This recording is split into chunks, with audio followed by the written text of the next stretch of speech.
नमस्कार मंडळी, कसे आहात? नणंद वहिनी रेसिपीजमध्ये तुम्हा सर्वांचं मनापासून खूप खूप स्वागत आहे.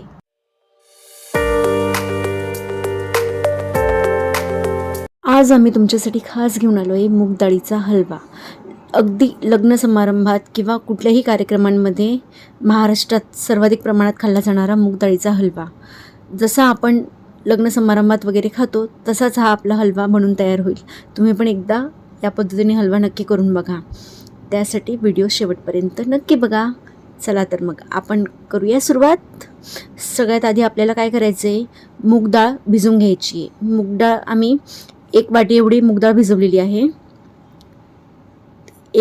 मूग डाळीचा जो हलवा आहे तो फुलून भरपूर होतो, त्यामुळे आम्ही 1च वाटी मूग डाळ घेतलेली आहे.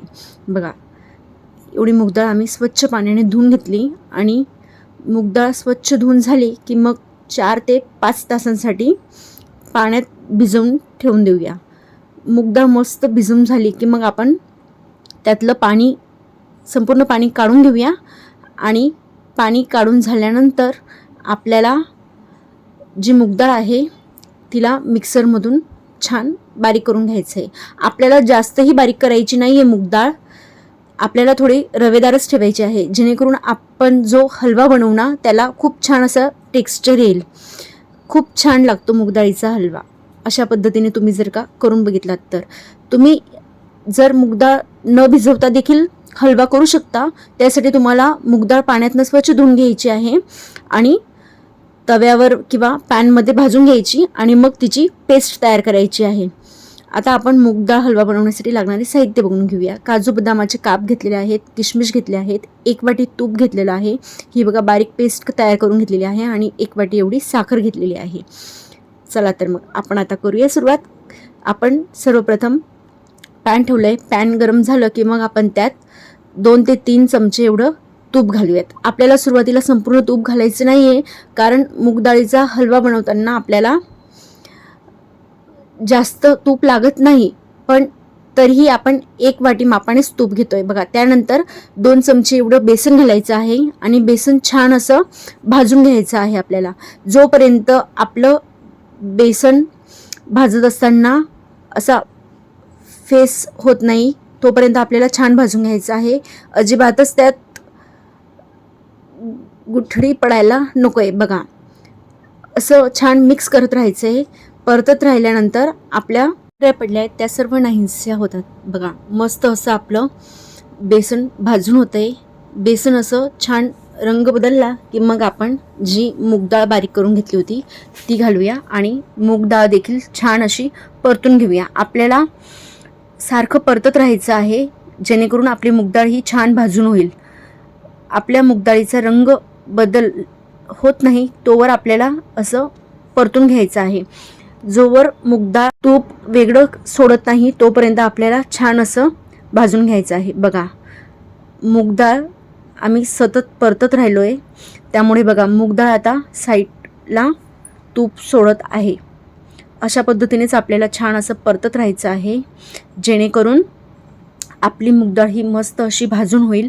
मूग डाळीचा हलवा खरंच खूप छान लागतो आणि मूग डाळ ही खायला खूप पौष्टिक असते, त्यामुळे सगळेच जण मूग डाळीचा हलवा हा आनंदाने खाऊ शकतात. सुट्टीच्या दिवसांमध्ये मूग डाळीचा हलवा खाण्याची मजा काही वेगळीच असते. त्यामुळे आम्ही मूग डाळीचा हलवा, आता सध्या पाऊस पडतोय ना त्यामुळे गारवाही आहे आणि गरमागरम मूग डाळीचा हलवा खाण्यास खूप छान वाटेल, त्यामुळे आम्ही मूग डाळीचा हलवा घेऊन आलो आहे तुमच्या सर्वांसाठी. मूग डाळ पचायलाही हलकी असते आणि त्यात खूप सारे प्रथिने आढळून येतात. बघा, आपली मूग डाळ किती छान अशी भाजून होते. आता मूग डाळीचा रंगही बदललेला आहे आणि कडेकडेने तूपही सुटायला सुरुवात झालेली आहे. आपल्याला थोडा वेळ लागतो, 7 ते 8 मिनटं लागतात मूग डाळ पूर्णपणे शिजायला, परंतु संपूर्ण शिजल्यानंतर मूग डाळ जे आपण तूप घातलेलं असतं ते संपूर्ण तूप कडेकडेने सोडून देते. त्यामुळे हा हलवा अधिकच लसलशीत आणि चवीला तर खूपच छान होतो. बघा, मस्त असं आपली मूग डाळीचा रंग बदलून झालेला आहे. त्यानंतर अजून आपण 2 ते 3 मिनटं मूग डाळ छान परतून घेऊया.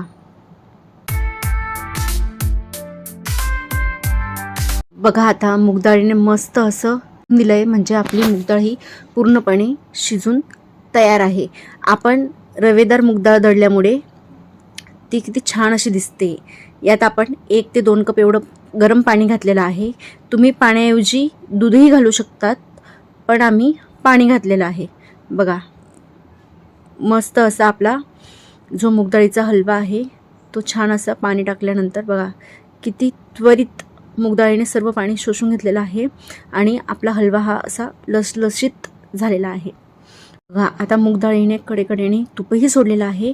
आता आपण यात जी 1 वाटी साखर घेतलेली होती त्यातली निम्मीपेक्षा जास्त साखर घालूया आणि छान असं परतून घेऊया. आपल्याला साखर विरघळेपर्यंत सतत परतत राहायचं आहे. बघा साखर घातल्यामुळे अजून आपल्या हलव्याचा जो रंग आहे तो बदलत चालला आहे. बघा साखर मस्त विरघळत चालली आहे आणि आपला जो हलवा आहे तो कडेने तुपही सोडत आहे.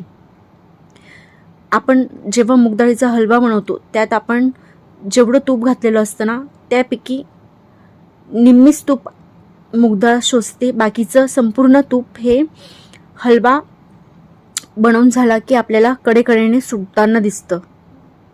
बघा मस्त असं लसलशीत झालेलं आहे. आता आपण याला छानपणे शिजवून घेऊया आणि मग आपण जे ड्रायफ्रूट्स घेतले होते ते घालूया. काजू बदाम आणि किशमिश घेतलेले होते आम्ही, ते घालून मस्त असं परतून घेऊया.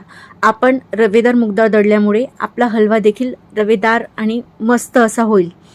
बघा आपले ड्रायफ्रूट्स घातल्यानंतर देखील आपल्या हलव्याचा रंग बघा किती छान असा झालेला आहे. यात तुम्ही तुमच्या आवडीप्रमाणे ड्रायफ्रूट्स घालू शकतात. बघा मस्त लसलशीत हलवा तयार आहे. मूगडाळीचा हलवा बनवण्यासाठी आपल्याला जास्त वेळ लागत नाही, फक्त आपण मूगडाळ भिजवून ठेवण्यात वेळ लागतो. त्यामुळे तुम्ही त्वरित म्हणजे मूगडाळ भाजून देखील हा हलवा करू शकतात. बघा मस्त आपला हलवा शिजून झालेला आहे. आता आपण प्लेटिंग करून घेऊया. बघा किती छान असा आपला मूगडाळ हलवा बनलेला आहे. तुम्ही हा हलवा गूळ घालून देखील बनवू शकतात. जर का तुम्ही साखर खात नसाल तर तुम्ही यात गूळ टाकून देखील हलवा खूप छान लागतो, त्यामुळे तुम्ही तसाही करू शकतात. बघा आपला हलवा मस्त असा लसलशीत आणि खायला खूप चविष्ट असा झालेला आहे. तुम्ही अशा पद्धतीने एकदा मूगडाळीचा हलवा बनवून बघा आणि आमची मूगडाळीचा हलवा बनवण्याची साधी आणि सोपी पद्धत जर का तुम्हाला आवडली असेल तर आमच्या चॅनलला लाईक, शेअर, कमेंट आणि सबस्क्राईब करायला विसरू नका. तुमचा प्रतिसाद आमच्यासाठी खूप मोलाचा असतो, त्यामुळे आम्हाला नवनवीन व्हिडिओ बनवण्यासाठी प्रेरणा मिळते आणि आमच्या चॅनलला नक्की सबस्क्राईब करा. थँक्यू.